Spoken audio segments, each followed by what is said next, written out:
احادیث میں صلی اللہ علیہ وآلہ وسلم کیوں نہیں ہے، جبکہ اردو میں احادیث کے ترجمے میں آلہ بھی لکھا جاتا ہے؟ احادیث میں نبی علیہ السلام سے تو یہ نہیں ہے صلی اللہ علیہ وآلہ وسلم، محدثین نے لکھا ہے۔ نبی صلی اللہ علیہ وآلہ وسلم سے یہ جو درود ثابت ہے وہ صحیح مسلم میں ہے، صلی اللہ علیہ وسلم عیسیٰ ابن مریم کے بارے میں آپ نے کیا۔ تو عیسیٰ ابن مریم کی تو آگے اولاد ہوئی بھی نہیں نا، ان کی تو شادی بھی نہیں ہوئی تھی۔ پچھلی والی کھڑکی کھولی ہوئی ہے آپ نے، وہ جو شیشے والی ہے، کھول دیں، بس وہی کھولنی ہے، دروازہ نہیں کھولنا۔ تو آل کے ساتھ درود شریف اس لیے لگاتے ہیں کہ بخاری مسلم دونوں میں حدیث ہے کہ جب یہ آیت نازل ہوئی ان اللہ و ملائکتہ یصلون علی النبی، تو صحابہ نے پوچھا کہ یا رسول اللہ اس میں آیا کہ سلام پڑھو، تو سلام تو آپ نے ہمیں سکھا دیا، السلام علیکہ ایھا النبی، ہم آپ اور آپ کے اہل بیت پہ درود کیسے پڑھیں؟ اب حضور نے آگے سے نہیں کہا بھئی قرآن میں تو صرف مجھ پہ درود پڑھنے کی بات آئی ہے تو تم میرے اہل بیت کا ذکر کیوں کر رہے ہو؟ صحابہ کو پتا تھا کہ نبی علیہ السلام اور اہل بیت ایک ہی آرگینک ہول ہے، محمد اور آل محمد۔ کیوں؟ پہلے اللہ نے بنو اسرائیل کو چنا تھا،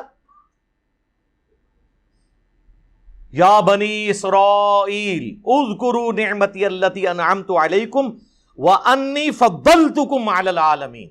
سارے جہان والوں پر حضرت یعقوب کی اولاد کو اللہ نے فضیلت دی تھی، تو محمد رسول اللہ کی اولاد کو سارے جہان والوں پہ فضیلت نہیں ہوگی؟ محمد اور آل محمد۔ تو صحابہ کو پتا تھا، اسی لیے ان کا کہ ہم آپ اور آپ کے اہل بیت پہ کیسے درود پڑھیں، تو آپ نے پھر درود ابراہیمی سکھایا، اللہم صلی علی محمد وعلی آل محمد کما صلیت علی ابراہیم۔ اور اس کا جو پہلا ٹکڑا ہے اس کے بارے میں الگ سے حدیث ہے سنن نسائی کے اندر۔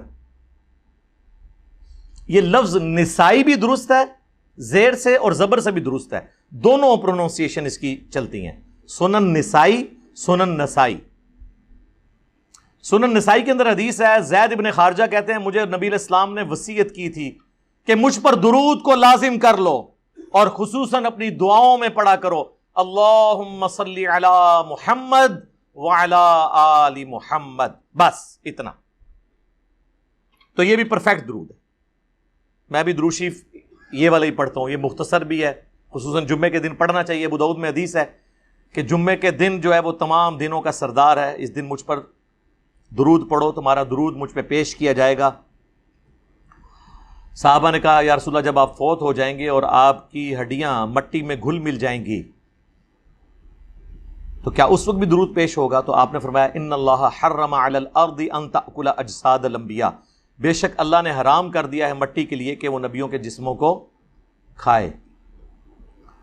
تو یعنی جمعے والے دن اسپیشلی رسول اللہ کی بارگاہ میں دروشی پیش ہوتا ہے، جو دروشی پڑھنے والے ہیں کم از کم 100 دفعہ تو دروشی پڑھیں نا جی۔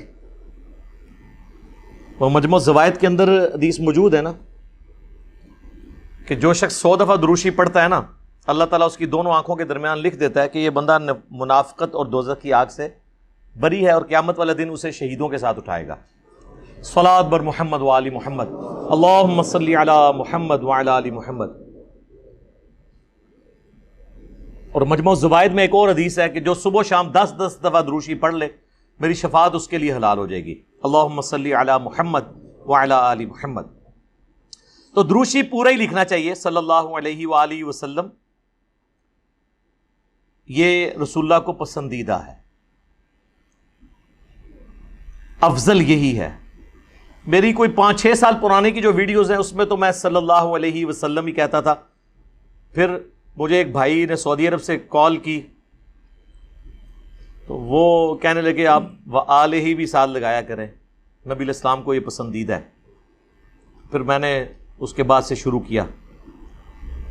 اہل تشیع کے ہاں تو اس چیز کا اہتمام ہوتا ہے، سنی تو صلی اللہ علیہ وسلم ہی کہتے ہیں۔ ایون دیکھ لیں کہ بریلویوں میں بھی آپ کو الیاس قادری صاحب نظر آئیں گے نا تو وہ بہت دروشی پڑھاتے ہیں، لیکن وہ بھی آلہ ہی کے بغیر ہی پڑھتے ہیں۔ تو ایک سمجھ لیں ایک ٹرینڈ کے طور پہ ہی وہ ایک معاملہ چلا ہوا ہے نا، اس لیے غلط ہے۔